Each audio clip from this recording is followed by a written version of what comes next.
Welcome to the Department of Shadows. This work represents one of Lovecraft's most ambitious attempts to fuse supernatural horror with theoretical science. The narrative explores the frightening intersection of non-Euclidean geometry, quantum physics, and witchcraft. We follow Walter Gilman, a student whose lodgings in a reputedly cursed house become a focal point for trans-dimensional travel via his dreams. We now enter The Dreams in the Witch House.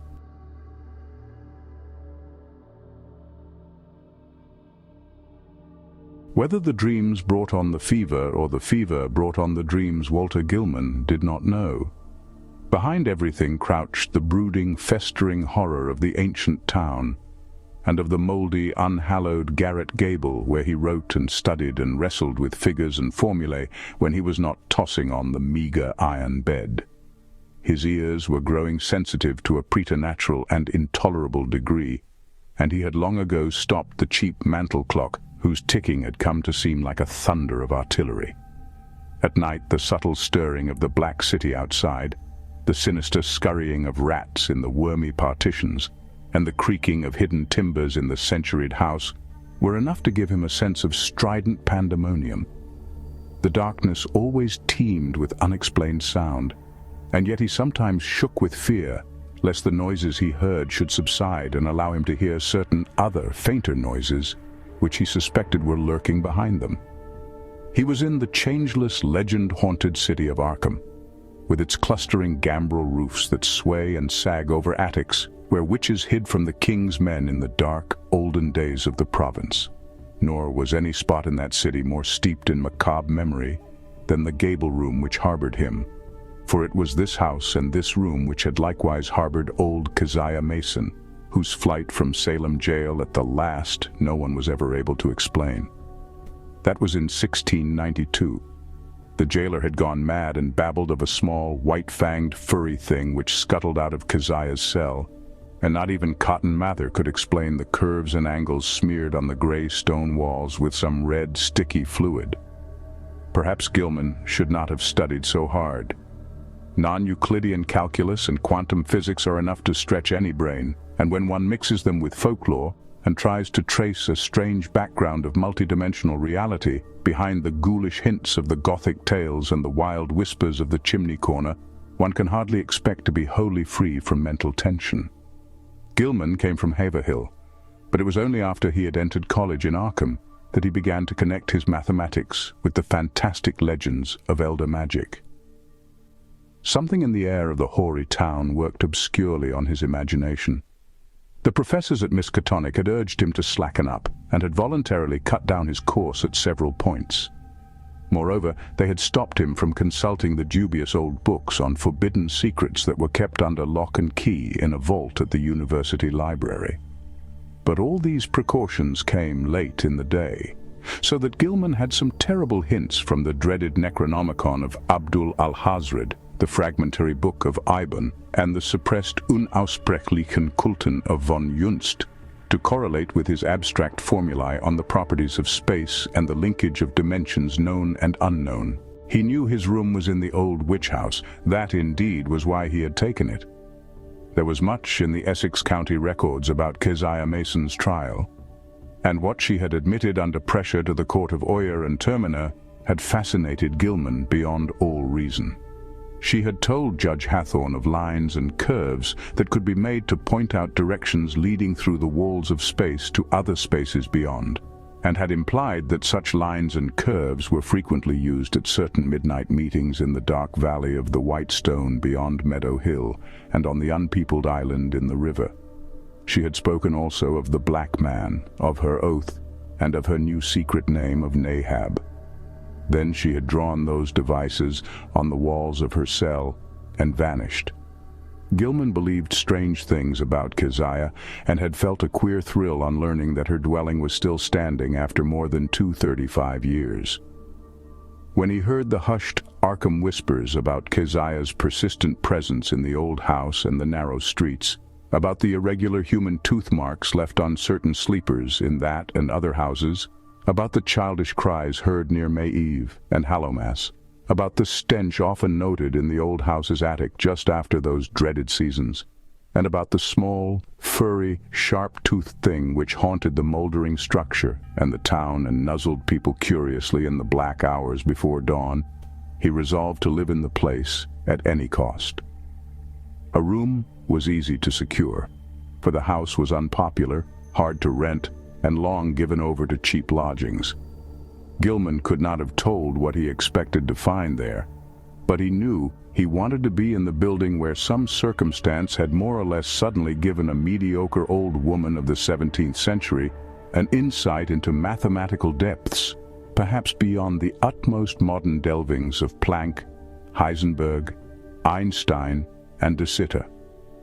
He studied the timber and plaster walls for traces of cryptic designs at every accessible spot where the paper had peeled, and within a week managed to get the eastern attic room where Keziah was held to have practiced her spells. It had been vacant from the first, for no one had ever been willing to stay there long, but the Polish landlord had grown wary about renting it, yet nothing whatever happened to Gilman till about the time of the fever. No ghostly Keziah flitted through the somber halls and chambers, no small furry thing crept into his dismal eyrie to nuzzle him, and no record of the witch's incantations rewarded his constant search. Sometimes he would take walks through shadowy tangles of unpaved, musty-smelling lanes, where eldritch brown houses of unknown age leaned and tottered and leered mockingly through narrow, small-paned windows. Here he knew strange things had happened once, and there was a faint suggestion behind the surface that everything of that monstrous past might not, at least in the darkest, narrowest, and most intricately crooked alleys, have utterly perished. He also rowed out twice to the ill-regarded island in the river, and made a sketch of the singular angles described by the moss-grown rows of grey standing stones whose origin was so obscure and immemorial. Gilman's room was of good size but queerly irregular shape, the north wall slanting perceptibly inward from the outer to the inner end, while the low ceiling slanted gently downward in the same direction. Aside from an obvious rat hole and the signs of other stopped-up ones, there was no access, nor any appearance of a former avenue of access, to the space which must have existed between the slanting wall and the straight outer wall on the house's north side, though a view from the exterior showed where a window had been boarded up at a very remote date. The loft above the ceiling, which must have had a slanting floor, was likewise inaccessible. When Gilman climbed up a ladder to the cobwebbed level loft above the rest of the attic, he found vestiges of a bygone aperture tightly and heavily covered with ancient planking and secured by the stout wooden pegs common in colonial carpentry. No amount of persuasion, however, could induce the stolid landlord to let him investigate either of these two closed spaces. As time wore on, his absorption in the irregular wall and ceiling of his room increased, for he began to read into the odd angles a mathematical significance which seemed to offer vague clues regarding their purpose. Old Keziah, he reflected, might have had excellent reasons for living in a room with peculiar angles, for was it not through certain angles that she claimed to have gone outside the boundaries of the world of space we know? His interest gradually veered away from the unplumbed voids beyond the slanting surfaces, since it now appeared that the purpose of those surfaces concerned the side he was already on. The touch of brain fever and the dreams began early in February. For some time, apparently, the curious angles of Gilman's room had been having a strange, almost hypnotic effect on him, and as the bleak winter advanced, he had found himself staring more and more intently at the corner where the down-slanting ceiling met the inward-slanting wall.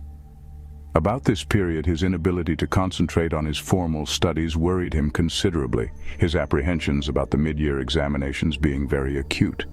But the exaggerated sense of hearing was scarcely less annoying. Life had become an insistent and almost unendurable cacophony. There was that constant, terrifying impression of other sounds, perhaps from regions beyond life, trembling on the very brink of audibility. So far as concrete noises went, the rats in the ancient partitions were the worst. Sometimes their scratching seemed not only furtive but deliberate. When it came from beyond the slanting north wall, it was mixed with a sort of dry rattling. And when it came from the century-closed loft above the slanting ceiling, Gilman always braced himself as if expecting some horror which only bided its time before descending to engulf him utterly. The dreams were wholly beyond the pale of sanity, and Gilman felt that they must be a result, jointly, of his studies in mathematics and in folklore. He had been thinking too much about the vague regions which his formulae told him must lie beyond the three dimensions we know, and about the possibility that old Keziah Mason, guided by some influence past all conjecture, had actually found the gate to those regions. The yellowed county records containing her testimony and that of her accusers were so damnably suggestive of things beyond human experience, and the descriptions of the darting little furry object which served as her familiar were so painfully realistic despite their incredible details. That object, no larger than a good-sized rat and quaintly called by the townspeople Brown Jenkin, seemed to have been the fruit of a remarkable case of sympathetic herd delusion, for in 1692 no less than 11 persons had testified to glimpsing it. There were recent rumors, too, with a baffling and disconcerting amount of agreement. Witnesses said it had long hair and the shape of a rat, but that its sharp-toothed, bearded face was evilly human, while its paws were like tiny human hands. It took messages between old Keziah and the devil, and was nursed on the witch's blood, which it sucked like a vampire. Its voice was a kind of loathsome titter, and it could speak all languages. Of all the bizarre monstrosities in Gilman's dreams, nothing filled him with greater panic and nausea than this blasphemous and diminutive hybrid, whose image flitted across his vision in a form 1,000-fold more hateful than anything his waking mind had deduced from the ancient records and the modern whispers. Gilman's dreams consisted largely in plunges through limitless abysses of inexplicably colored twilight and bafflingly disordered sound. Abysses whose material and gravitational properties, and whose relation to his own entity, he could not even begin to explain. He did not walk or climb, fly or swim, crawl or wriggle, yet always experienced a mode of motion partly voluntary and partly involuntary. Of his own condition he could not well judge, for sight of his arms, legs, and torso seemed always cut off by some odd disarrangement of perspective. But he felt that his physical organization and faculties were somehow marvelously transmuted and obliquely projected, though not without a certain grotesque relationship to his normal proportions and properties. The abysses were by no means vacant, being crowded with indescribably angled masses of alien-hued substance, some of which appeared to be organic, while others seemed inorganic. A few of the organic objects tended to evoke vague memories in the back of his mind, though he could form no conscious idea of what they mockingly resembled or suggested. In the later dreams he began to distinguish separate categories into which the organic objects appeared to be divided, and which seemed to involve in each case a radically different species of conduct pattern and basic motivation. Of these categories, one seemed to him to include objects slightly less illogical and irrelevant in their motions than the members of the other categories. All the objects, organic and inorganic alike, were totally beyond description or even comprehension. Gilman sometimes compared the inorganic masses to prisms, labyrinths, clusters of cubes and planes and cyclopean buildings, and the organic things struck him variously as groups of bubbles, octopi, centipedes, living Hindu idols, and intricate arabesques roused into a kind of Ophidian animation. Everything he saw was unspeakably menacing and horrible, and whenever one of the organic entities appeared by its motions to be noticing him, he felt a stark, hideous fright which generally jolted him awake. Of how the organic entities moved, he could tell no more than of how he moved himself. In time he observed a further mystery, the tendency of certain entities to appear suddenly out of empty space, or to disappear totally with equal suddenness. The shrieking, roaring confusion of sound which permeated the abysses was past all analysis as to pitch, timbre, or rhythm, but seemed to be synchronous with vague visual changes in all the indefinite objects, organic and inorganic alike. Gilman had a constant sense of dread that it might rise to some unbearable degree of intensity during one or another of its obscure, relentlessly inevitable fluctuations. But it was not in these vortices of complete alienage that he saw Brown Jenkin. That shocking little horror was reserved for certain lighter, sharper dreams, which assailed him just before he dropped into the fullest depths of sleep. He would be lying in the dark, fighting to keep awake, when a faint lambent glow would seem to shimmer around the centuried room, showing in a violet mist the convergence of angled planes which had seized his brain so insidiously. The horror would appear to pop out of the rat hole in the corner and patter toward him over the sagging, wide-planked floor, with evil expectancy in its tiny, bearded human face. But mercifully, this dream always melted away before the object got close enough to nuzzle him. It had hellishly long, sharp canine teeth. Gilman tried to stop up the rat hole every day, but each night the real tenants of the partitions would gnaw away the obstruction, whatever it might be. Once he had the landlord nail tin over it, but the next night the rats gnawed a fresh hole, in which they pushed or dragged out into the room a curious little fragment of bone. Gilman did not report his fever to the doctor, for he knew he could not pass the examinations if ordered to the college infirmary when every moment was needed for cramming. As it was, he failed in Calculus D and Advanced General Psychology, though not without hope of making up lost ground before the end of the term. It was in March when the fresh element entered his lighter preliminary dreaming, and the nightmare shape of Brown Jenkin began to be companioned by the nebulous blur which grew more and more to resemble a bent old woman. This addition disturbed him more than he could account for, but finally he decided that it was like an ancient crone whom he had twice actually encountered in the dark tangle of lanes near the abandoned wharves. On those occasions, the evil, sardonic and seemingly unmotivated stare of the beldame had set him almost shivering, especially the first time, when an overgrown rat darting across the shadowed mouth of a neighboring alley had made him think irrationally of Brown Jenkin. Now, he reflected, those nervous fears were being mirrored in his disordered dreams. That the influence of the old house was unwholesome he could not deny, but traces of his early morbid interest still held him there.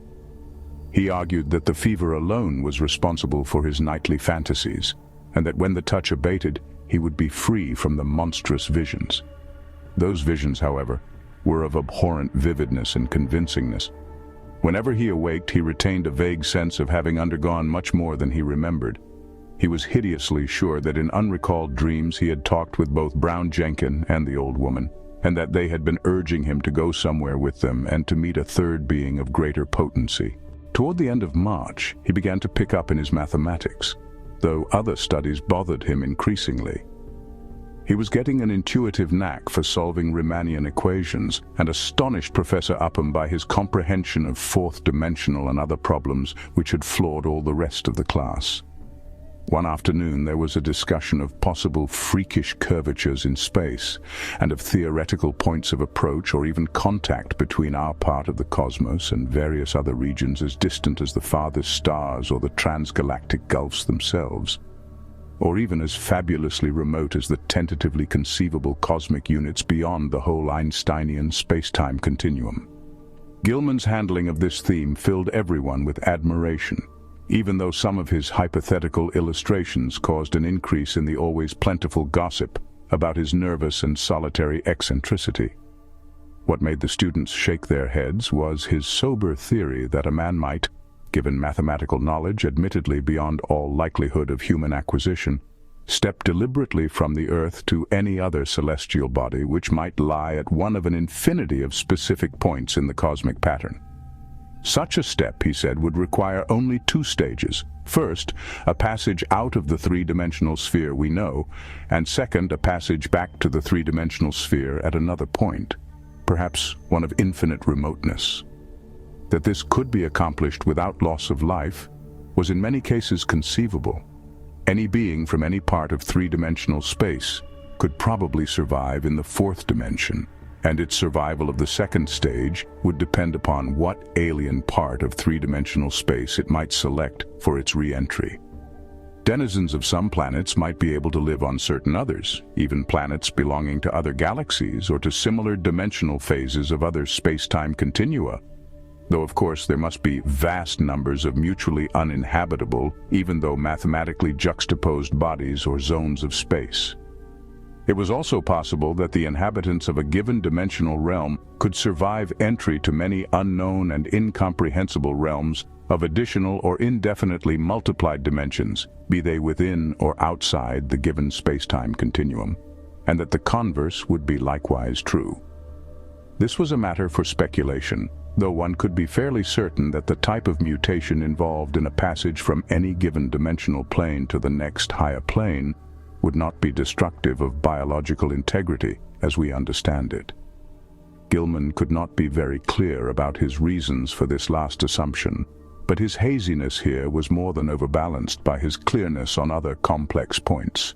Professor Upham especially liked his demonstration of the kinship of higher mathematics to certain phases of magical lore transmitted down the ages from an ineffable antiquity, human or pre-human, whose knowledge of the cosmos and its laws was greater than ours. Around the 1st of April, Gilman worried considerably because his slow fever did not abate. He was also troubled by what some of his fellow lodgers said about his sleepwalking. It seemed that he was often absent from his bed, and that the creaking of his floor at certain hours of the night was noticed by the man in the room below.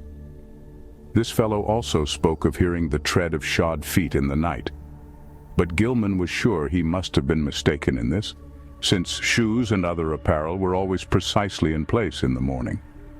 One could develop all sorts of aural delusions in this morbid old house, for did not Gilman himself, even in daylight, now feel certain that noises other than rat scratchings came from the black voids beyond the slanting wall and above the slanting ceiling? His pathologically sensitive ears began to listen for faint footfalls in the immemorially sealed loft overhead. Sometimes the illusion of such things was agonizingly realistic. However, he knew he had indeed become a somnambulist, for twice at night his room had been found vacant, though with all his clothing in place. Of this he had been assured by Frank Elwood, the one fellow student whose poverty forced him to room in this squalid and unpopular house. Elwood had been studying in the small hours and had come up for help on a differential equation, only to find Gilman absent. It had been rather presumptuous of him to open the unlocked door after knocking had failed to rouse a response, but he had needed the help very badly, and thought that his host would not mind a gentle prodding awake. On neither occasion, though, had Gilman been there, and when told of the matter, he wondered where he could have been wandering, barefoot and with only his night clothes on. He resolved to investigate the matter if reports of his sleepwalking continued, and thought of sprinkling flour on the floor of the corridor to see where his footsteps might lead. The door was the only conceivable egress, for there was no possible foothold outside the narrow window. As April advanced, Gilman's fever-sharpened ears were disturbed by the whining prayers of a superstitious loom-fixer named Joe Mazurowicz, who had a room on the ground floor. Mazurowicz had told long, rambling stories about the ghost of old Keziah and the furry, sharp-fanged, nuzzling thing, and had said he was so badly haunted at times that only his silver crucifix, given him for the purpose by Father Iwanicki of St. Stanislaus's church, could bring him relief. Now he was praying because the witches' Sabbath was drawing near. May Eve was Walpurgis night, when hell's blackest evil roamed the earth and all the slaves of Satan gathered for nameless rites and deeds. It was always a very bad time in Arkham, even though the fine folks up in Miskatonic Avenue and High and Saltonstall streets pretended to know nothing about it. There would be bad doings, and a child or two would probably be missing. Joe knew about such things, for his grandmother in the old country had heard tales from her grandmother. It was wise to pray and count one's beads in this season. For 3 months, Keziah and Brown Jenkin had not been near Joe's room, nor near Paul Choinsky's room, nor anywhere else. And it meant no good when they held off like that. They must be up to something. Gilman dropped in at a doctor's office on the 16th of the month, and was surprised to find his temperature was not as high as he had feared. Doctors sharply questioned him and advised him to see a nerve specialist. On reflection, he was glad he had not consulted the still more inquisitive college doctor. Old Waldron, who had curtailed his activities before, would have made him take a rest, an impossible thing now that he was so close to great results in his equations. He was certainly near the boundary between the known universe and the fourth dimension, and who could say how much farther he might go? But even as these thoughts came to him, he wondered at the source of his strange confidence. Did all of this perilous sense of imminence come from the formulae on the sheets he covered day by day? The soft, stealthy, imaginary footsteps in the sealed loft above were unnerving, and now too there was a growing feeling that somebody was constantly persuading him to do something terrible which he could not do. How about somnambulism? Where did he go sometimes at night? And what was that faint suggestion of sound, which once in a while seemed to trickle through the maddening confusion of identifiable sounds, even in broad daylight and full wakefulness? Its rhythm did not correspond to anything on earth, unless perhaps to the cadence of one or two unmentionable Sabbath chants. And sometimes he feared it corresponded to certain attributes of the vague shrieking or roaring in those wholly alien abysses of dream. Meanwhile, the dreams were cruel. In the lighter preliminary phase, the evil old woman was now of fiendish distinctness, and Gilman knew she was the one who had frightened him in the slums. Her bent back, long nose, and shriveled chin were unmistakable, and her shapeless brown garments were like those he remembered. The expression on her face was one of hideous malevolence and exultation, and when he awaked, he could recall a croaking voice that persuaded and threatened. He must meet the black man and go with them all to the throne of Azathoth at the center of ultimate chaos. That was what she said. He must sign in his own blood the Book of Azathoth and take a new secret name now that his independent delvings had gone so far. What kept him from going with her and Brown Jenkin and the other to the throne of chaos where the thin flutes pipe mindlessly was the fact that he had seen the name Azathoth in the Necronomicon and knew it stood for a primal evil too horrible for description. The old woman always appeared out of thin air near the corner where the downward slant met the inward slant. She seemed to crystallize at a point closer to the ceiling than to the floor, and every night she was a little nearer and more distinct before the dream shifted. Brown Jenkin, too, was always a little nearer at the last, and its yellowish-white fangs glistened shockingly in that unearthly violet phosphorescence. Its shrill, loathsome tittering stuck more and more in Gilman's head, and he could remember in the morning how it had pronounced the words Azathoth and Nyarlathotep. In the deeper dreams, everything was likewise more distinct. Gilman felt that the twilight abysses around him were those of the fourth dimension, those organic entities whose motions seemed least flagrantly irrelevant and unmotivated were probably projections of life forms from our own planet, including human beings. What the others were in their own dimensional sphere or spheres, he dared not try to think. Two of the less irrelevantly moving things are rather large congeries of iridescent, prolately spheroidal bubbles and a very much smaller polyhedron of unknown colors and rapidly shifting surface angles seemed to take notice of him and follow him about or float ahead as he changed position among the Titan prisms, labyrinths, cube and plane clusters, and quasi-buildings. And all the while the vague shrieking and roaring waxed louder and louder, as if approaching some monstrous climax of utterly unendurable intensity. During the night of April 1920, the new development occurred. Gilman was half involuntarily moving about in the twilight abysses with the bubble mass and the small polyhedron floating ahead, when he noticed the peculiarly regular angles formed by the edges of some gigantic neighboring prism clusters. In another second, he was out of the abyss and standing tremulously on a rocky hillside, bathed in intense, diffused green light. He was barefooted and in his nightclothes, and when he tried to walk, discovered that he could scarcely lift his feet. A swirling vapor hid everything but the immediate sloping terrain from sight. He shrank from the thought of the sounds that might surge out of that vapor. Then he saw the two shapes laboriously crawling toward him, the old woman and the little furry thing.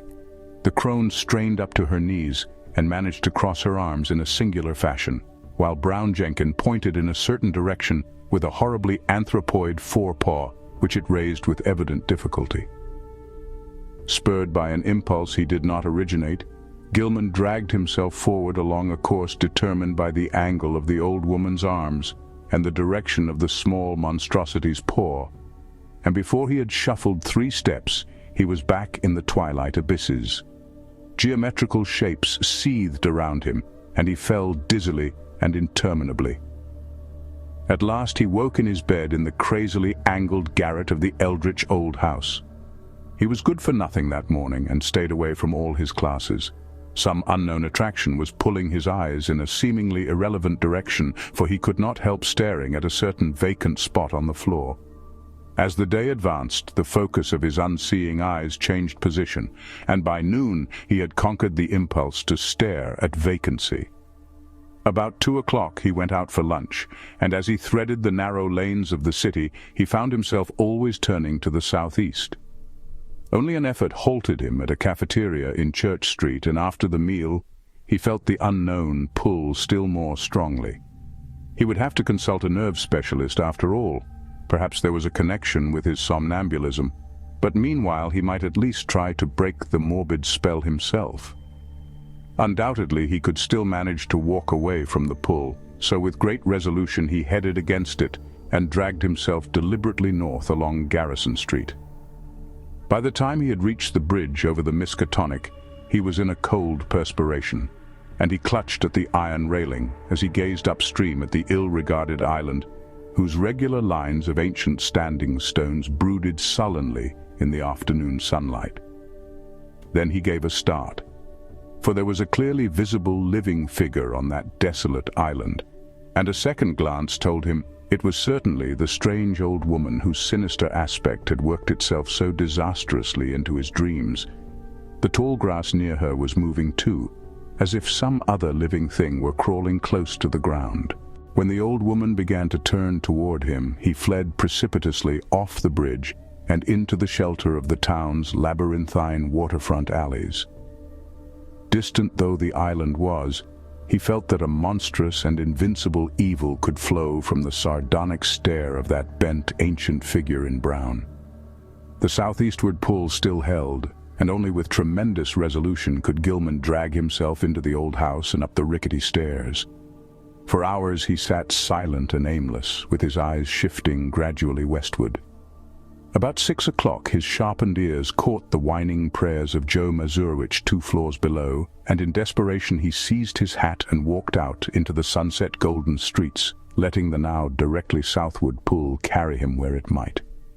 An hour later darkness found him in the open fields beyond Hangman's Brook, with the glimmering spring stars shining ahead.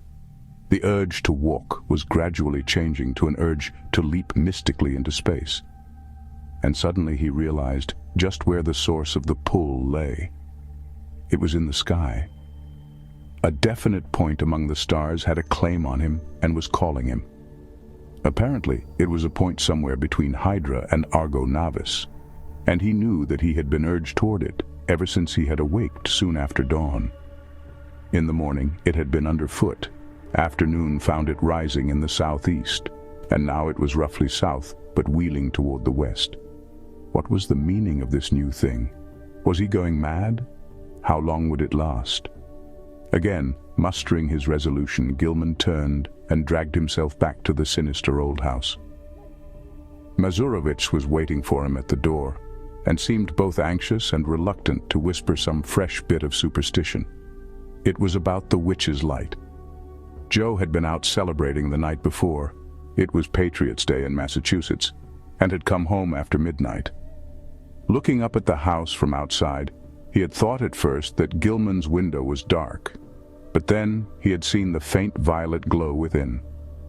He wanted to warn the gentleman about that glow, for everybody in Arkham knew it was Keziah's witch light which played near Brown Jenkin and the ghost of the old crone herself. He had not mentioned this before, but now he must tell about it because it meant that Keziah and her long-toothed familiar were haunting the young gentleman.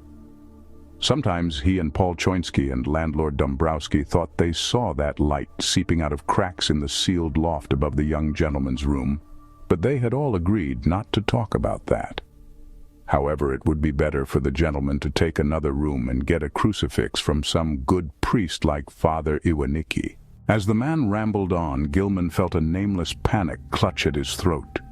He knew that Joe must have been half drunk when he came home the night before, yet this mention of a violet light in the garret window was of frightful import.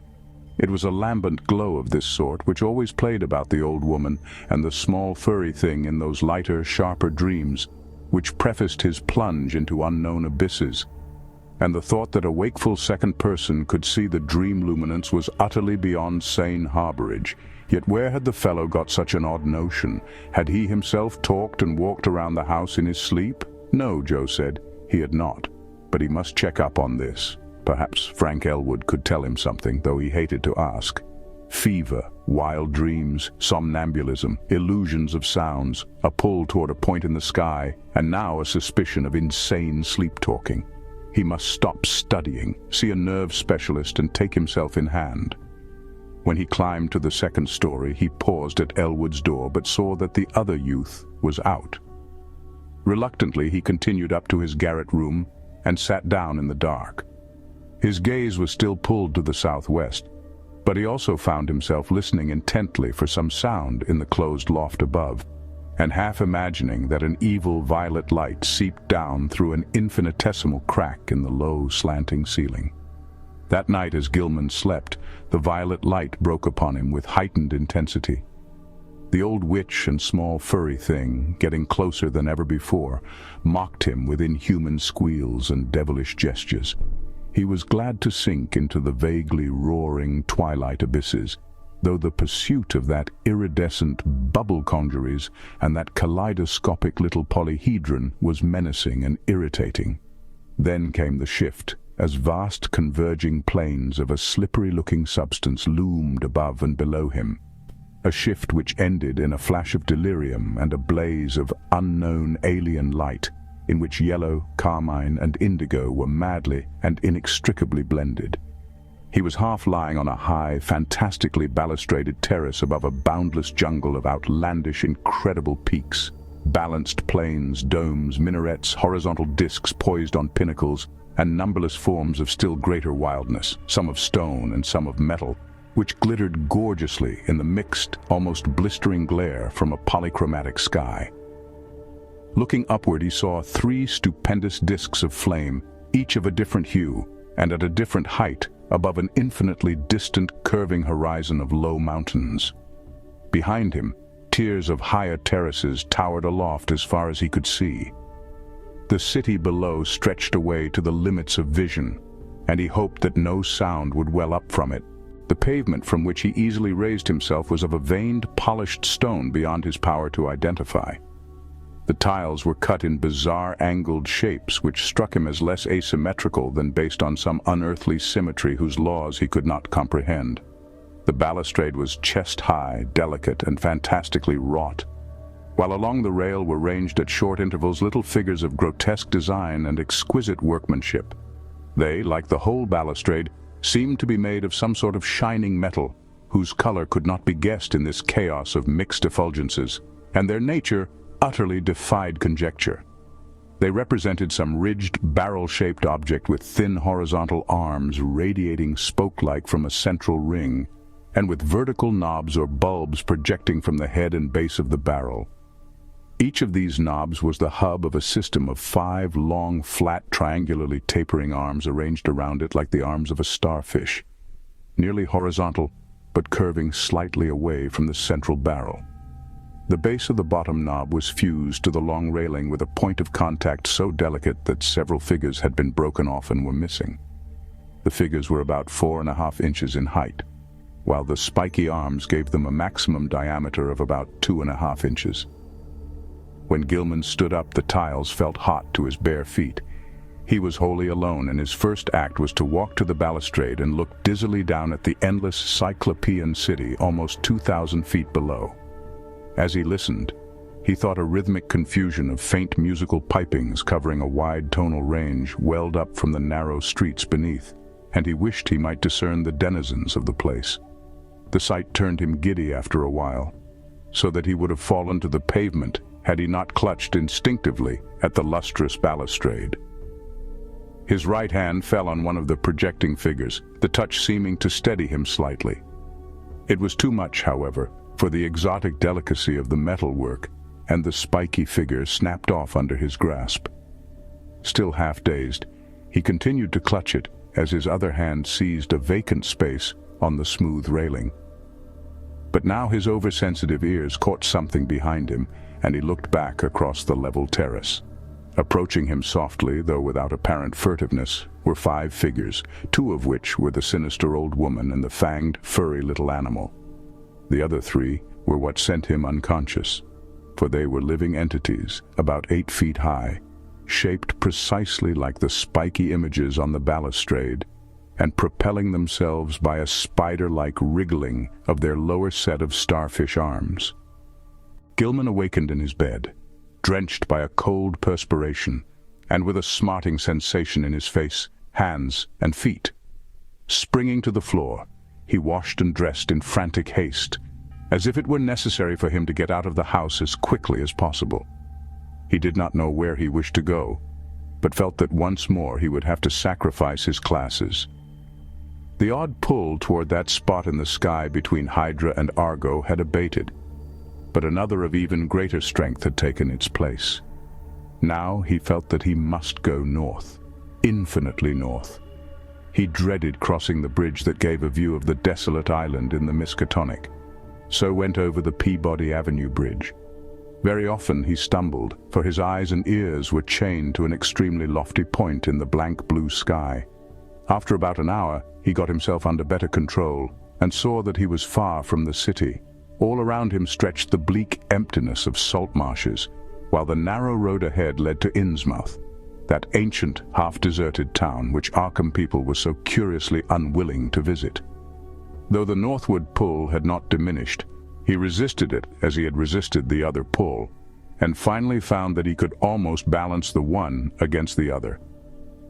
Plodding back to town and getting some coffee at a soda fountain, he dragged himself into the public library and browsed aimlessly among the lighter magazines.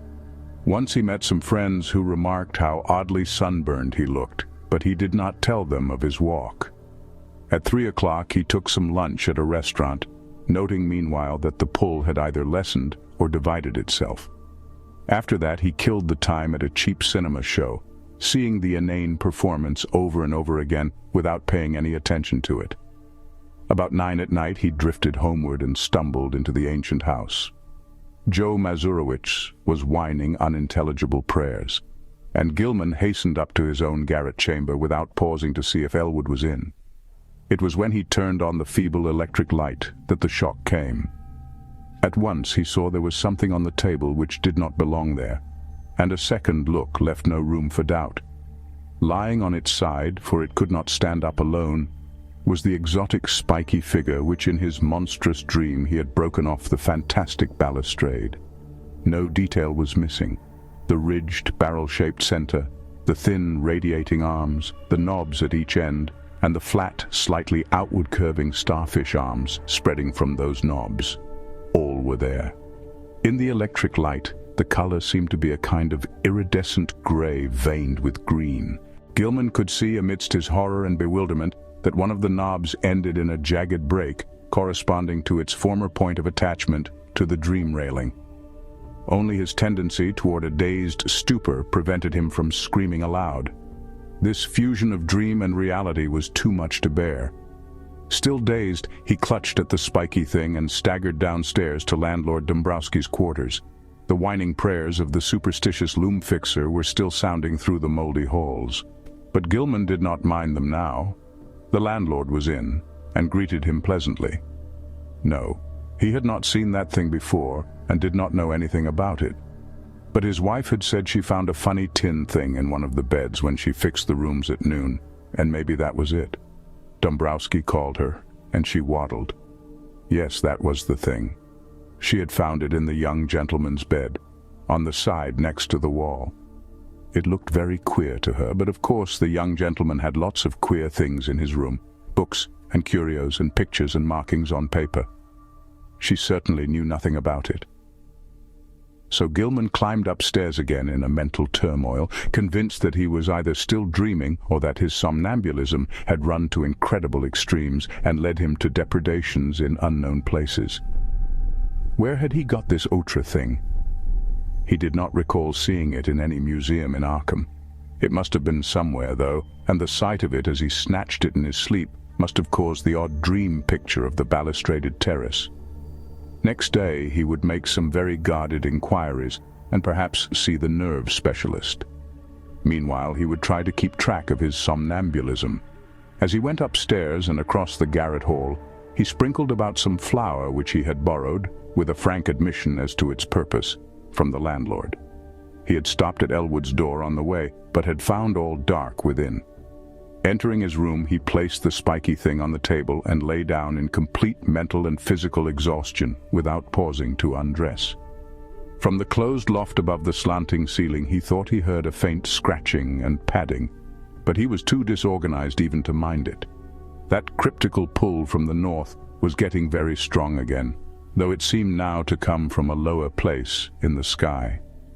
In the dazzling violet light of dream, the old woman and the fanged, furry thing came again, and with a greater distinctness than on any former occasion. This time they actually reached him, and he felt the crone's withered claws clutching at him. He was pulled out of bed and into empty space, and for a moment he heard a rhythmic roaring and saw the twilight amorphousness of the vague abysses seething around him. But that moment was very brief, for presently he was in a crude, windowless little space, with rough beams and planks rising to a peak just above his head, and with a curious slanting floor underfoot. Proposed levels on that floor were low cases full of books of every degree of antiquity and disintegration. In the center were a table and bench, both apparently fastened in place. Small objects of unknown shape and nature were ranged on the tops of the cases, and in the flaming violet light Gilman thought he saw a counterpart of the spiky image which had puzzled him so horribly. On the left, the floor fell abruptly away, leaving a black triangular gulf, out of which, after a second's dry rattling, there presently climbed the hateful little furry thing with the yellow fangs and bearded human face.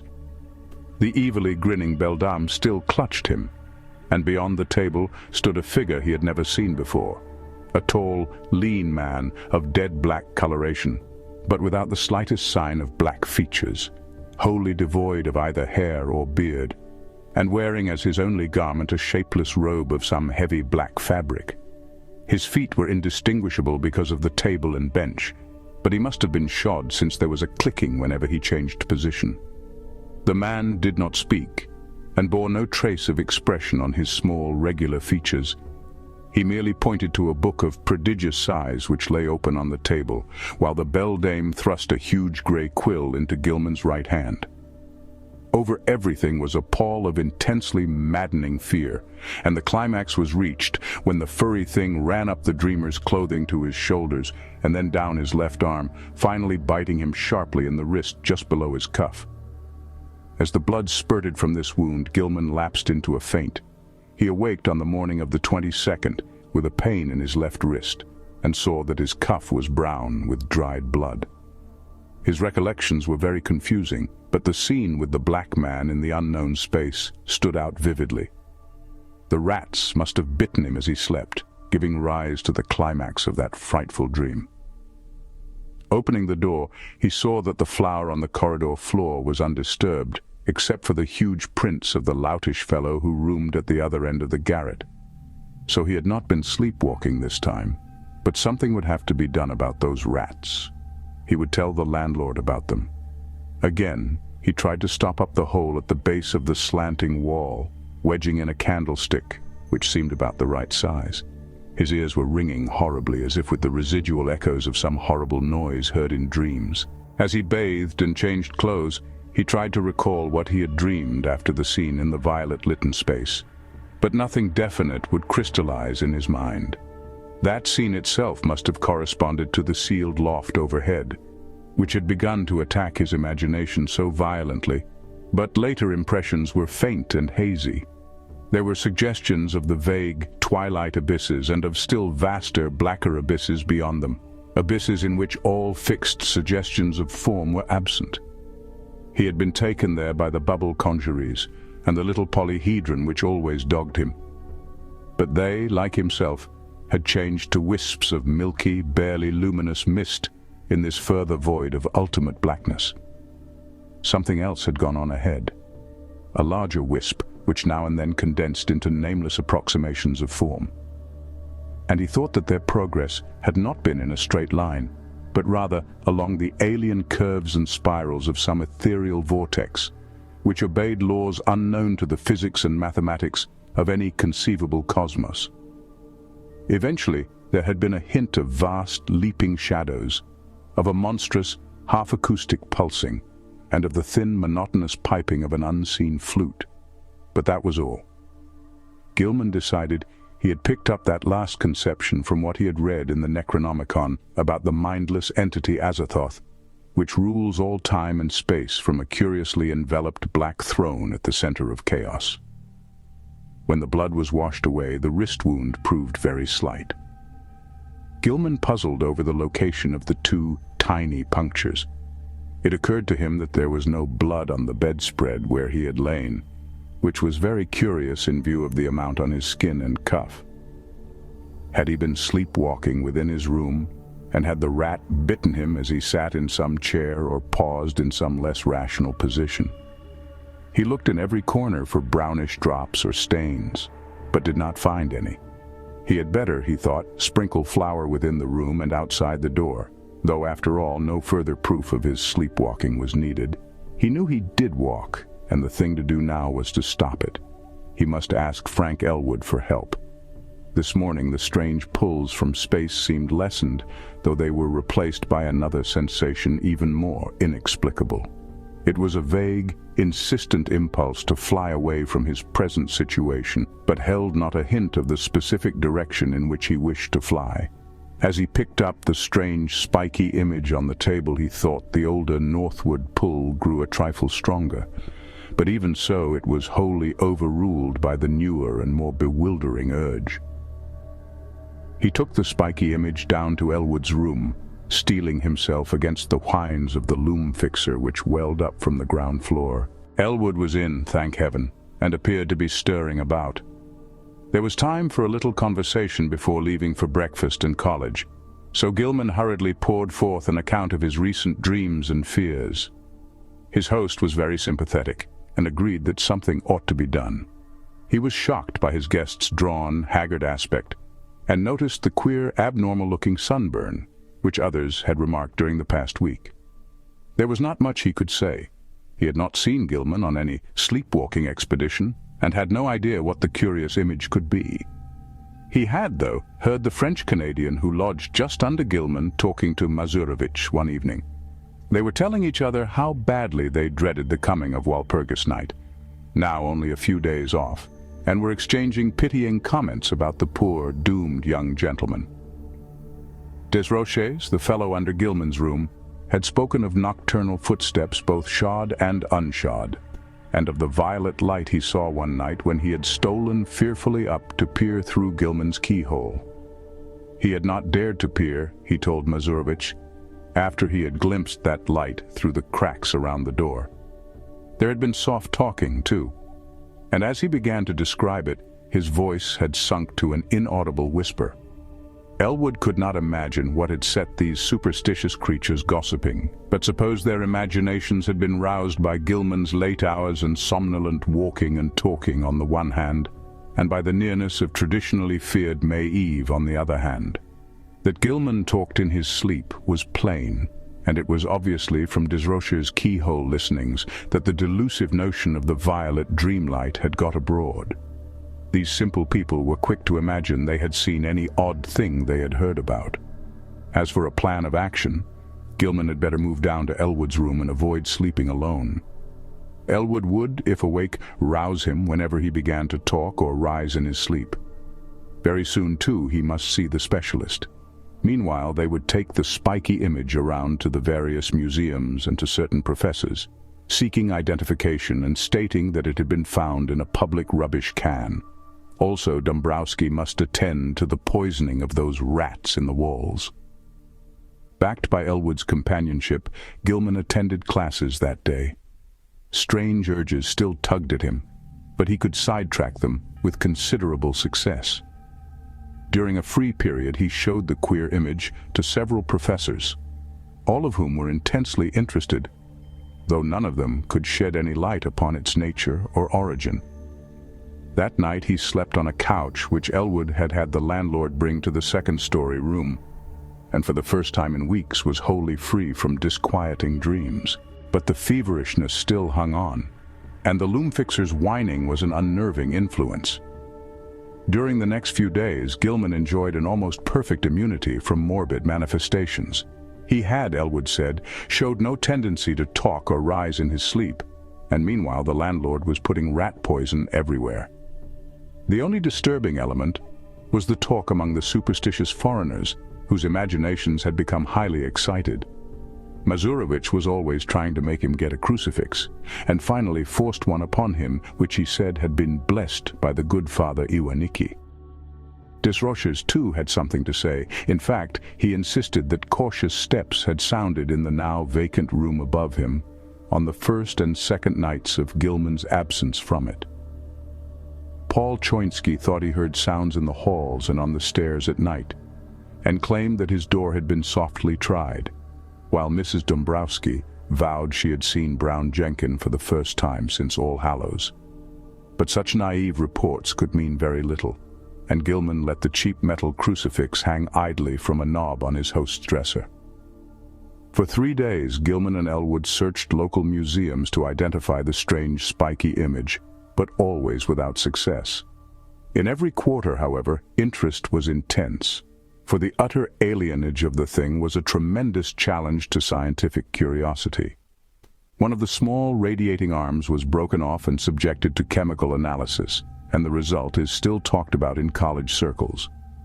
Professor Ellery found platinum, iron, and tellurium in the strange alloy, but mixed with these were at least 3 other apparent elements of high atomic weight which chemistry was absolutely powerless to classify.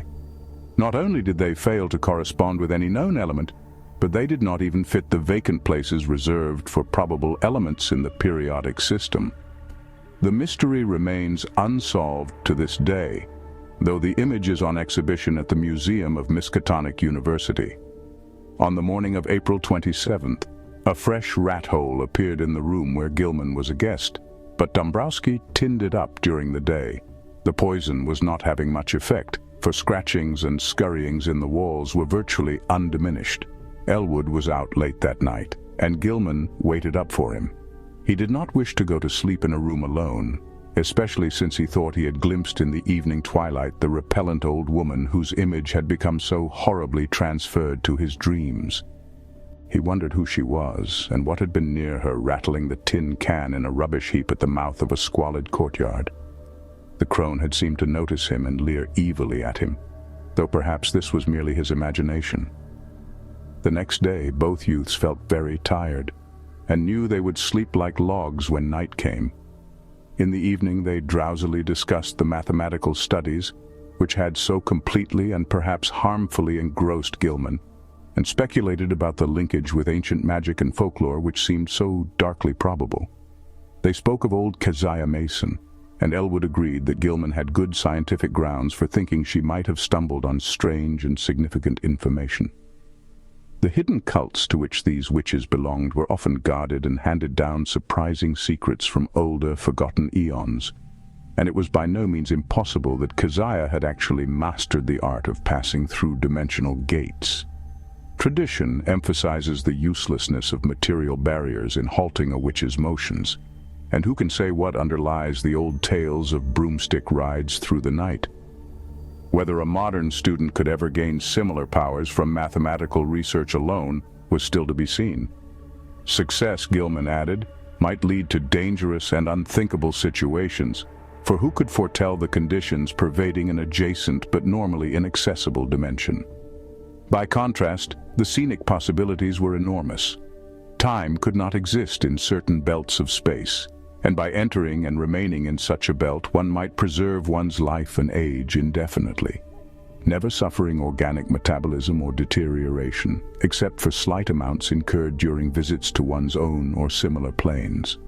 One might, for example, pass into a timeless dimension and emerge at some remote period of the Earth's history as young as before. Whether anybody had ever managed to do this, one could hardly conjecture with any degree of authority. Old legends are hazy and ambiguous, and in historic times all attempts at crossing forbidden gaps seem complicated by strange and terrible alliances with beings and messengers from outside. There was the immemorial figure of the deputy or messenger of hidden and terrible powers, the Black Man of the witch cult, and the Nyarlathotep of the Necronomicon.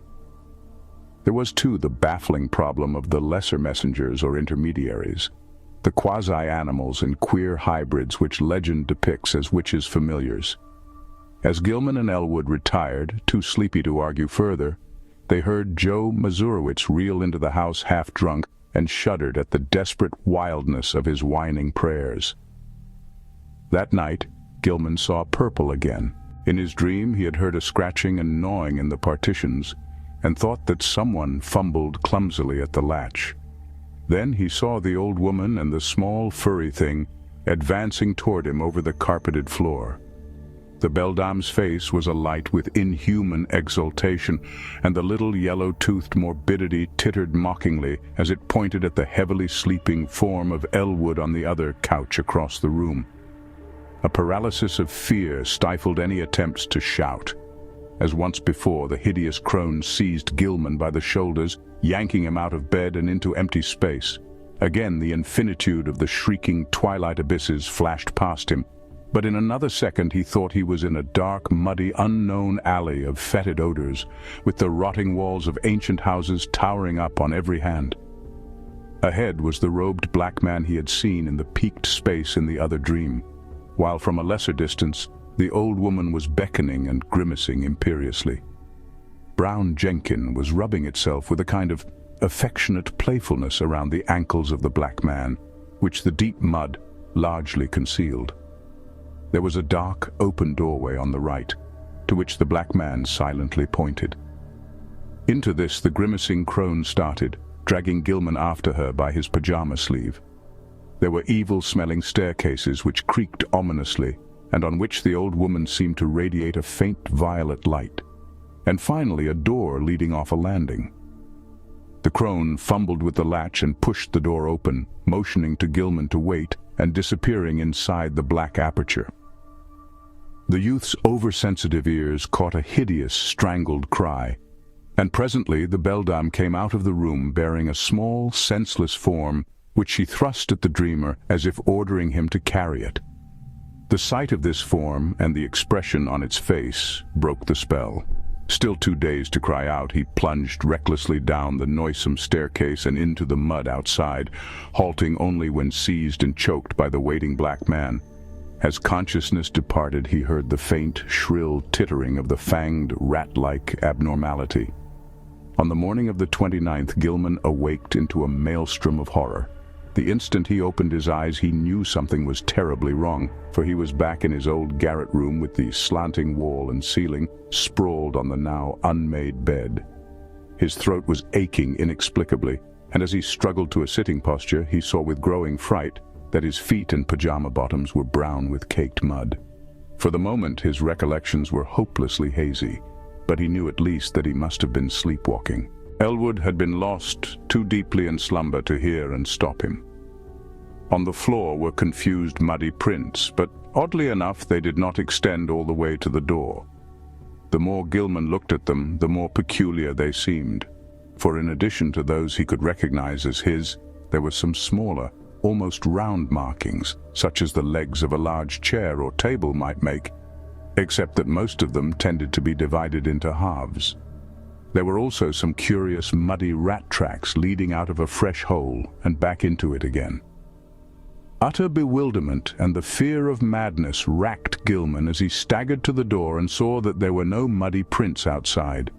The more he remembered of his hideous dream, the more terrified he felt, and it added to his desperation to hear Joe Mazurowitz chanting mournfully 2 floors below.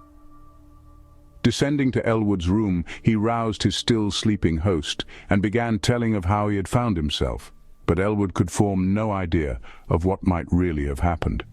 Where Gilman could have been, how he got back to his room without making tracks in the hall, and how the muddy, furniture-like prints came to be mixed with his in the garret chamber, were wholly beyond conjecture.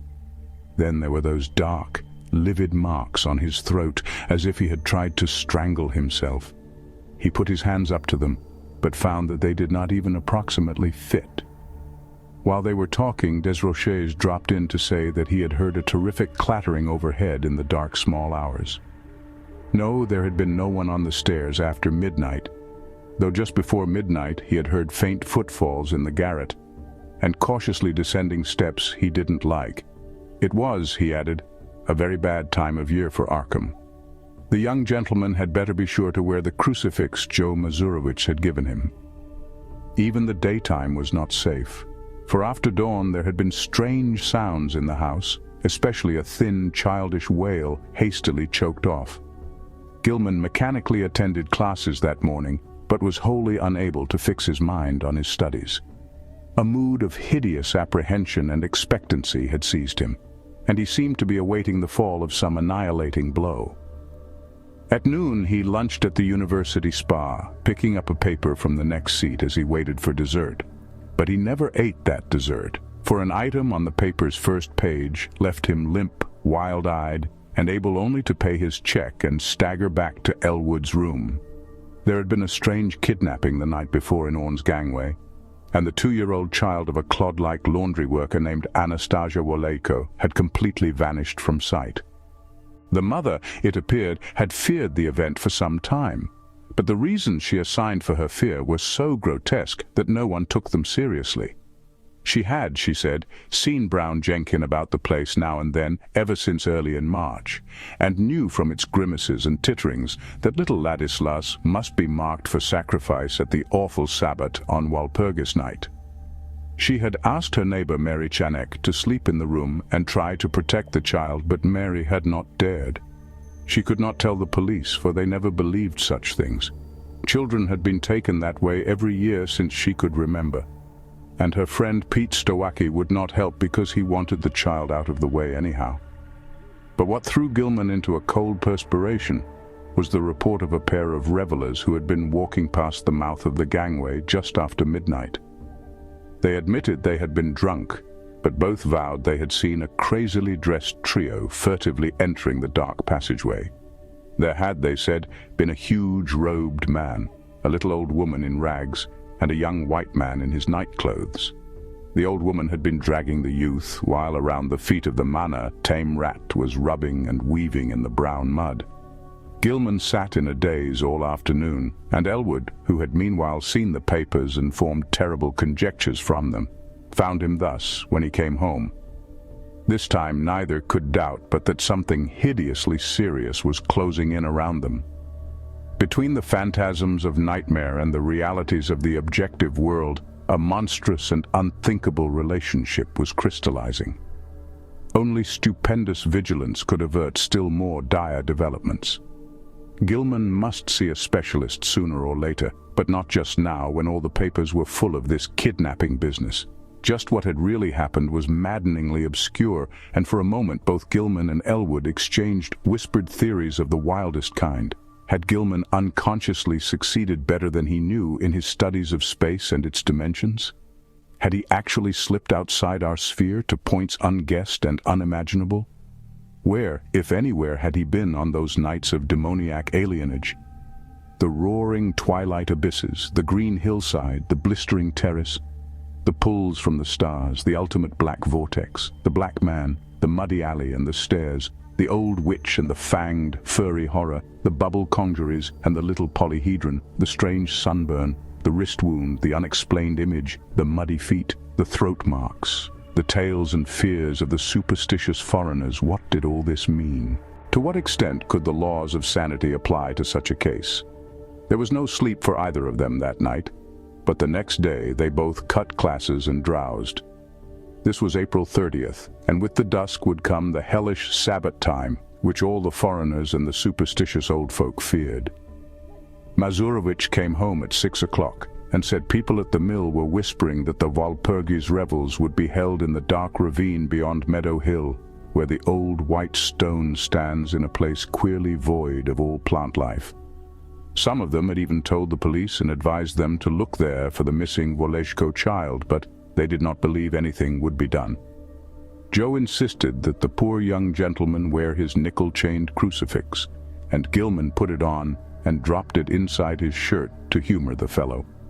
Late at night, the two youths sat drowsing in their chairs, lulled by the rhythmical praying of the loom fixer on the floor below. Gilman listened as he nodded, his preternaturally sharpened hearing seeming to strain for some subtle, dreaded murmur beyond the noises in the ancient house. Unwholesome recollections of things in the Necronomicon and the Black Book welled up, and he found himself swaying to infamous rhythms said to pertain to the blackest ceremonies of the Sabbath, and to have an origin outside the time and space we comprehend. Presently he realized what he was listening for, the hellish chant of the celebrants in the distant Black Valley. How did he know so much about what they expected? How did he know the time when Nahab and her acolyte were due to bear the brimming bowl which would follow the black cock and the black goat? He saw that Elwood had fallen asleep and tried to call out and wake him. Something, however, closed his throat. He was not his own master. Had he signed the black man's book after all? Then his fevered, abnormal hearing caught the distant wind-borne notes. Over miles of hill and field and alley they came, but he recognized them nonetheless. The fires must be lit, and the dancers must be starting in. How could he keep himself from going? What was it that had enmeshed him? Mathematics, folklore, the house, old Keziah, Brown Jenkin. And now he saw that there was a fresh rat hole in the wall near his couch. Above the distant chanting and the nearer praying of Joe Mazurowicz came another sound, a stealthy, determined scratching in the partitions. He hoped the electric lights would not go out.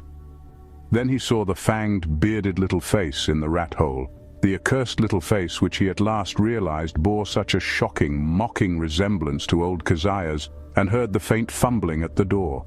The screaming twilight abysses flashed before him, and he felt himself helpless in the formless grasp of the iridescent bubble conjuries.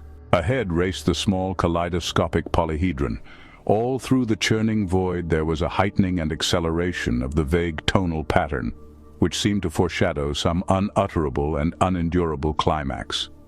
He seemed to know what was coming, the monstrous burst of Walpurgis rhythm in whose cosmic timbre would be concentrated all the primal, ultimate space-time seethings which lie behind the massed spheres of matter and sometimes break forth in measured reverberations that penetrate faintly to every layer of entity and give hideous significance throughout the worlds to certain dreaded periods.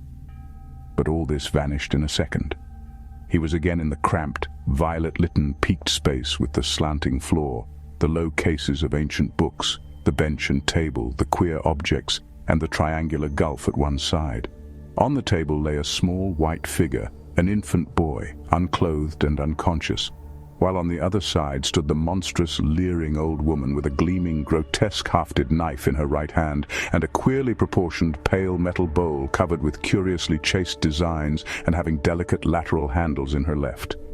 She was intoning some croaking ritual in a language which Gilman could not understand, but which seemed like something guardedly quoted in the Necronomicon. As the scene grew clear, he saw the ancient crone bend forward and extend the empty bowl across the table, and unable to control his own motions, he reached far forward and took it in both hands, noticing as he did so its comparative lightness. At the same moment, the disgusting form of Brown Jenkins scrambled up over the brink of the triangular black gulf on his left. The crone now motioned him to hold the bowl in a certain position, while she raised the huge, grotesque knife above the small white victim as high as her right hand could reach. The fanged, furry thing began tittering a continuation of the unknown ritual, while the witch croaked loathsome responses. Gilman felt a gnawing, poignant abhorrence shoot through his mental and emotional paralysis, and the light metal bowl shook in his grasp. A second later, the downward motion of the knife broke the spell completely. He dropped the bowl with a resounding bell-like clangor, while his hands darted out frantically to stop the monstrous deed. In an instant he had edged up the slanting floor around the end of the table and wrenched the knife from the old woman's claws, sending it clattering over the brink of the narrow triangular gulf. In another instant, however, matters were reversed, for those murderous claws had locked themselves tightly around his own throat, while the wrinkled face was twisted with insane fury.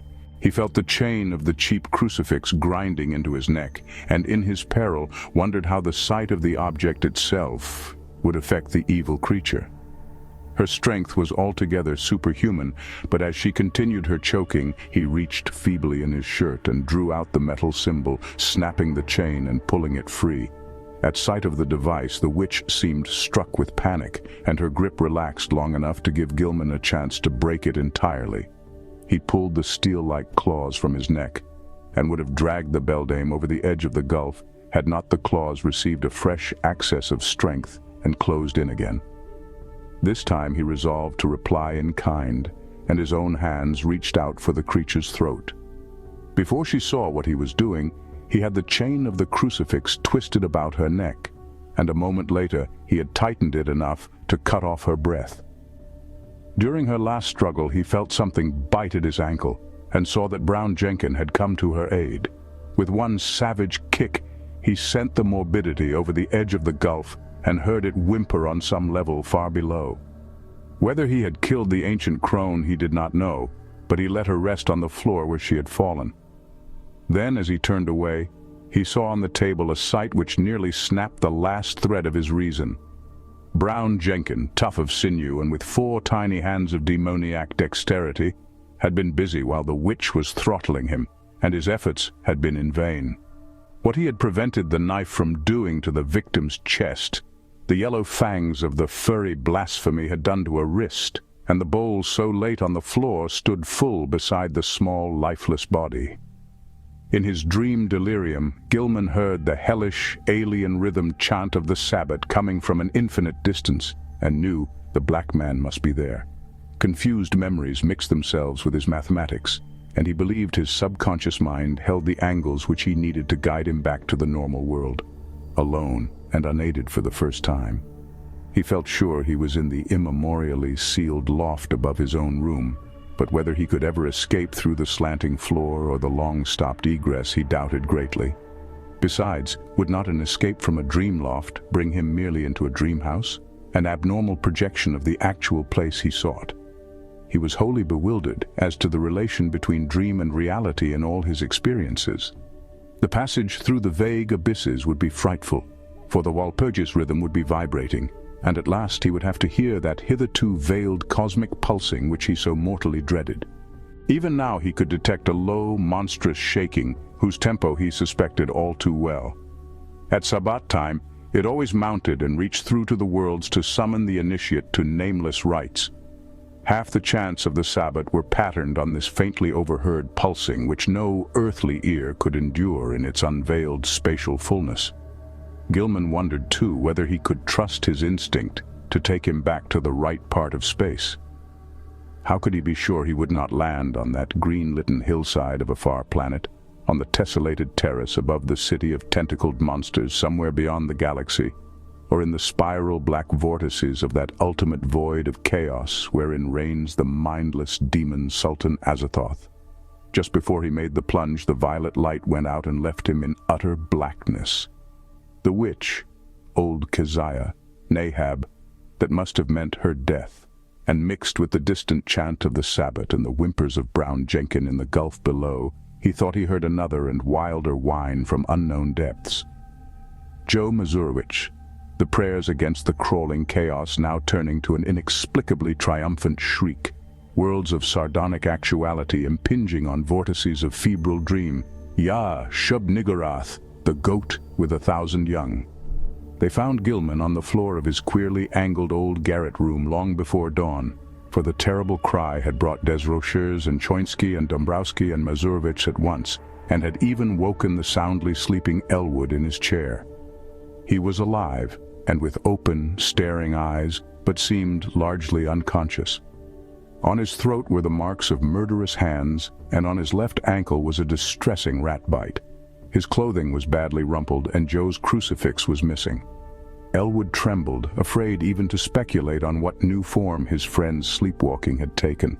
Mazurewicz seemed half dazed because of a sign he said he had had in response to his prayers, and he crossed himself frantically when the squealing and whimpering of a rat sounded from beyond the slanting partition.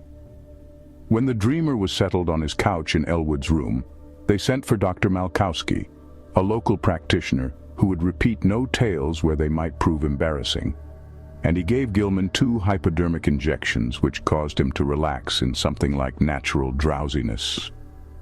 During the day, the patient regained consciousness at times and whispered his newest dream disjointedly to Elwood. It was a painful process, and at its very start brought out a fresh and disconcerting fact. Gilman, whose ears had so lately possessed an abnormal sensitiveness, was now stone-deaf. Dr. Malkowski, summoned again in haste, told Elwood that both eardrums were ruptured, as if by the impact of some stupendous sound intense beyond all human conception or endurance. How such a sound could have been heard in the last few hours without arousing all the Miskatonic Valley was more than the honest physician could say. Elwood wrote his part of the colloquy on paper, so that a fairly easy communication was maintained. Neither knew what to make of the whole chaotic business, and decided it would be better if they thought as little as possible about it. Both, though, agreed that they must leave this ancient and accursed house as soon as it could be arranged. Evening papers spoke of a police raid on some curious revelers in a ravine beyond Meadow Hill just before dawn. They mentioned that the white stone there was an object of age-long superstitious regard. Nobody had been caught, but among the scattering fugitives had been glimpsed a huge man. In another column it was stated that no trace of the missing child Ladislas Waleko had been found. The horror came that night. Elwood will never forget it and was forced to stay out of college the rest of the term because of the resulting nervous breakdown. He had thought he heard rats in the partitions all the evening, but paid little attention to them. Then, long after both he and Gilman had retired, the atrocious shrieking began. Elwood jumped up, turned on the lights, and rushed to his guest's couch. The occupant was emitting sounds of veritably inhuman nature, as if racked by some torment beyond description. He was writhing under the bedclothes, and a great red stain was beginning to appear on the blankets. Elwood scarcely dared to touch him, but gradually the screaming and writhing subsided. By this time Dombrowski, Choinsky, Desroches, Mazurovich, and the top-floor lodger were all crowding into the doorway, and the landlord had sent his wife back to telephone for Dr. Malkowski. Everybody shrieked when a large rat-like form suddenly jumped out from beneath the ensanguined bedclothes and scuttled across the floor to a fresh, open hole close by. When the doctor arrived and began to pull down those frightful covers, Walter Gilman was dead. It would be barbarous to do more than suggest what had killed Gilman. There had been virtually a tunnel through his body. Something had eaten his heart out. Dombrowski, frantic at the failure of his constant rat-poisoning efforts, cast aside all thought of his lease, and within a week had moved with all his older lodgers to a dingy but less ancient house in Walnut Street. The worst thing for a while was keeping Joe Mazurowicz quiet, for the brooding loom-fixer would never stay sober and was constantly whining and muttering about spectral and terrible things. Apparently on that last hideous night, Joe had stooped to look at the crimson rat tracks which led from Gilman's couch to the nearby hole. On the carpet they were very indistinct, but a piece of open flooring intervened between the carpet's edge and the baseboard. There Mazurovich had found something monstrous, or thought he had, for no one else could quite agree with him despite the undeniable queerness of the prints. The tracks on the flooring were certainly vastly unlike the average prints of a rat, but even Choinsky and Desroches would not admit that they were like the prints of 4 tiny human hands. The house was never rented again. As soon as Dombrowski left it, the pall of its final desolation began to descend, for people shunned it both on account of its old reputation and because of the new fouetted odor. Perhaps the ex-landlord's rat poison had worked after all, for not long after his departure the place became a neighborhood nuisance. Health officials traced the smell to the closed spaces above and beside the eastern garret room, and agreed that the number of dead rats must be enormous. They decided, however, that it was not worth their while to hew open and disinfect the long sealed spaces, for the footing would soon be over, and the locality was not one which encouraged fastidious standards. Indeed, There were always vague local tales of unexplained stenches upstairs in the witch house just after May Eve and Hallowmass. The neighbors grumblingly acquiesced in the inertia, but the fetor nonetheless formed an additional count against the place. Toward the end, the house was condemned as a habitation by the building inspector.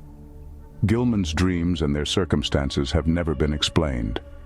Elwood, whose thoughts on the entire episode are sometimes almost maddening, came back to college the next autumn and graduated in the following June.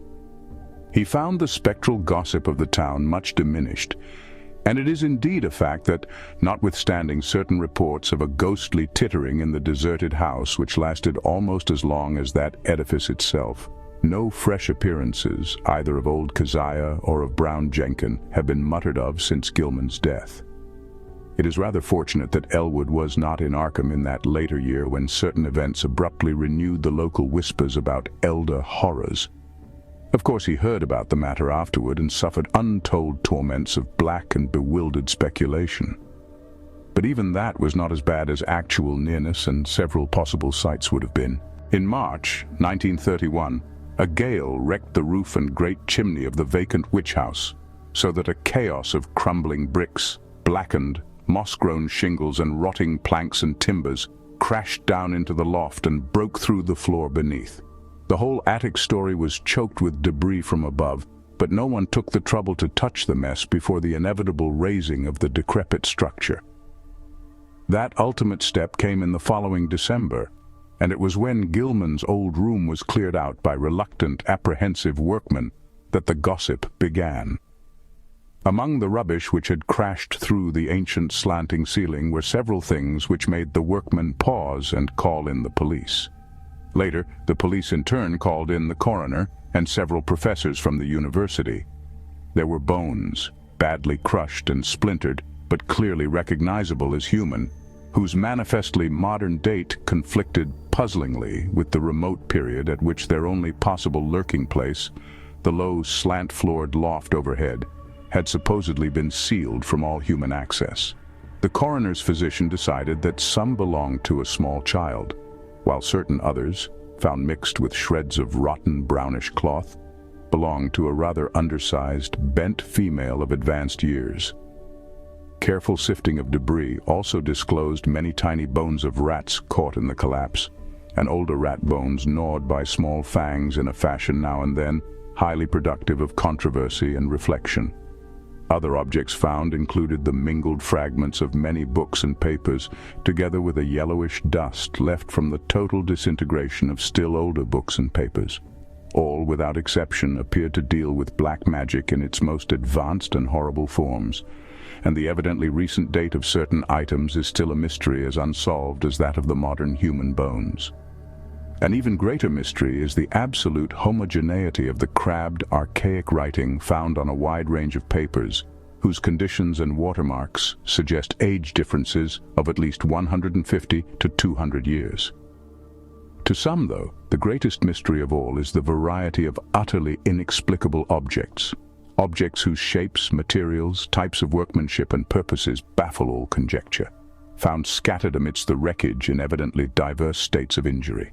One of these things, which excited several Miskatonic professors profoundly, is a badly damaged monstrosity plainly resembling the strange image which Gilman gave to the college museum, save that it is larger, wrought of some peculiar bluish stone instead of metal, and possessed of a singularly angled pedestal with undecipherable hieroglyphics. Archaeologists and anthropologists are still trying to explain the bizarre designs chased on a crushed bowl of light metal, whose inner side bore ominous brownish stains when found. Foreigners and credulous grandmothers are equally garrulous about the modern nickel crucifix with broken chain mixed in the rubbish, and shiveringly identified by Joe Mazurowicz as that which he had given poor Gilman many years before. Some believe this crucifix was dragged up to the sealed loft by rats, while others think it must have been on the floor in some corner of Gilman's old room all the time. Still others, including Joe himself, have theories too wild and fantastic for sober credence. When the slanting wall of Gilman's room was torn out, The once sealed triangular space between that partition and the house's north wall was found to contain much less structural debris, even in proportion to its size, than the room itself, though it had a ghastly layer of older materials which paralyzed the wreckers with horror. In brief, the floor was a veritable ossuary of the bones of small children, some fairly modern, but others extending back in infinite gradations to a period so remote that crumbling was almost complete. On this deep, bony layer rested a knife of great size, obvious antiquity, and grotesque, ornate, and exotic design, above which the debris was piled. In the midst of this debris, wedged between a fallen plank and a cluster of cemented bricks from the ruined chimney, was an object destined to cause more bafflement, veiled fright, and openly superstitious talk in Arkham than anything else discovered in the haunted and accursed building. This object was the partly crushed skeleton of a huge, diseased rat, whose abnormalities of form are still a topic of debate and source of singular reticence among the members of Miskatonic's Department of Comparative Anatomy. Very little concerning this skeleton has leaked out, but the workmen who found it whisper in shocked tones about the long brownish hairs with which it was associated. The bones of the tiny paws, it is rumored, imply prehensile characteristics more typical of a diminutive monkey than of a rat, while the small skull with its savage yellow fangs is of the utmost anomalousness, appearing from certain angles like a miniature, monstrously degraded parody of a human skull. The workmen crossed themselves in fright when they came upon this blasphemy, but later burned candles of gratitude in St. Stanislaus's church because of the shrill, ghostly tittering they felt they would never hear again.